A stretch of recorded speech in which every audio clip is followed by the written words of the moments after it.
Hello, my name is Rich Howard, owner of Architectural Builders Supply. In this video is to bring you a closer look at the ASSA.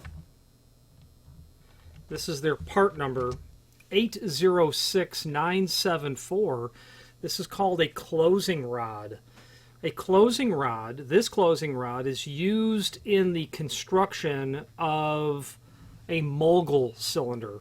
A mogul cylinder is a piece of equipment that we here personally don't get involved in very much because we don't focus on detention work.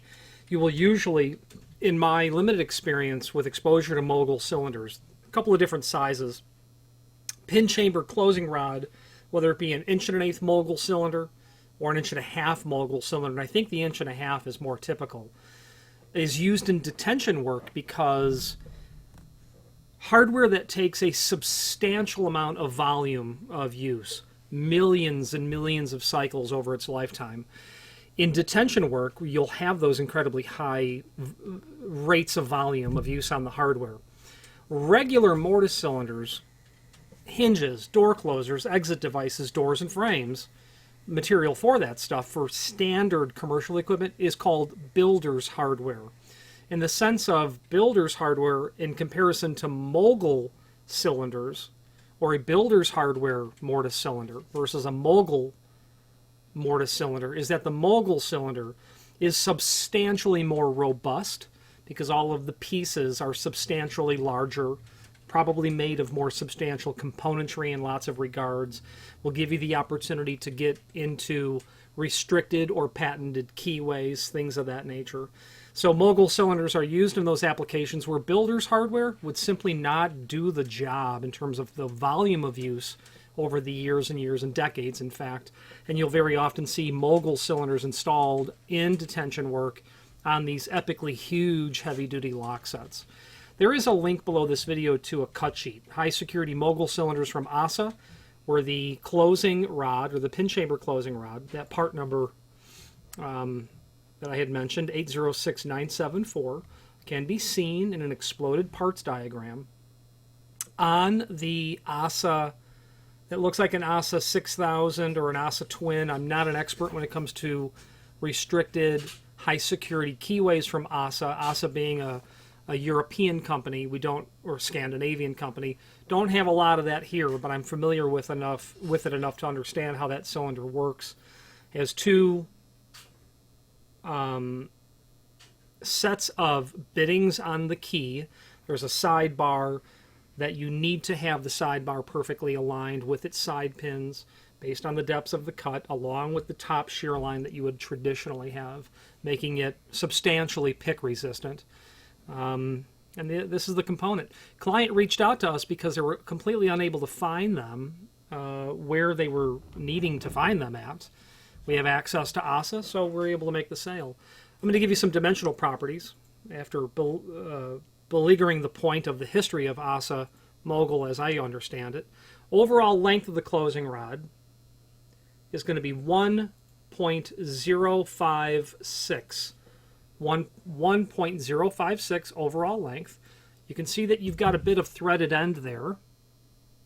Not that you can really see it on the camera, unfortunately. There is a slot that's there to obviously permit you to be able to drive that into the cylinder. The diameter of the unit is 0.091, 0.091 thick. The length of the threaded portion alone, 0.114. 0.114 is the length of that threaded end. An outside diameter of those threads, and I don't know the thread type. I would expect it to be metric, ASSA being a non-US based company. The OD of the threads is 0.116. 0.116. This is what's going to be permitting the springs, the top or driver pins, to then run the master wafers, the bottom pins, etc. So it's used in cylinder construction. I can certainly understand if you're a locksmith servicing mogul cylinders, you would sure need these. It would be like if you're doing interchangeable core and needing caps or brass spring covers that you can set down on your cylinder, whatever it is. It's regular stuff in terms of it being locksmithing required componentry. But again, mogul cylinders are very unusual, at least for us to see. Finally, there's a link below this video to the manufacturer's page where you can pull up not only all of the ASSA products that we sell, which we'll get into a variety of different components for their cylinders, not their mogul cylinders as much.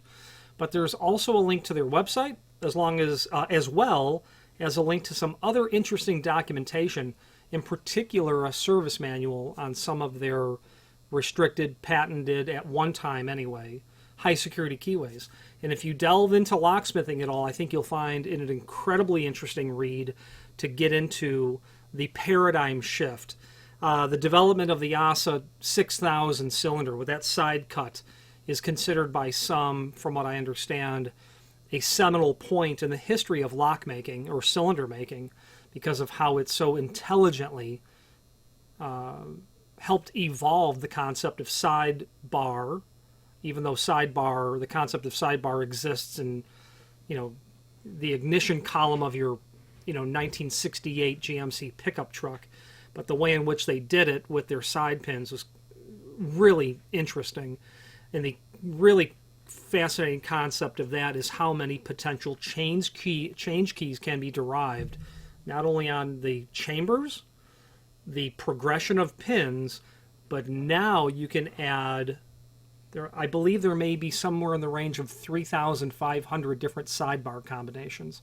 So you can now take all the possible theoretical change keys, add to that, or multiply that by the theoretical possible sidebar changes, and you've got a huge amount of change keys. Anyway, any questions on the ASSA 806974 pin chamber closing rod, sold as each, this client happened to buy 25, so there's 25, or any other ASSA product, please feel free to reach out to us. And thank you.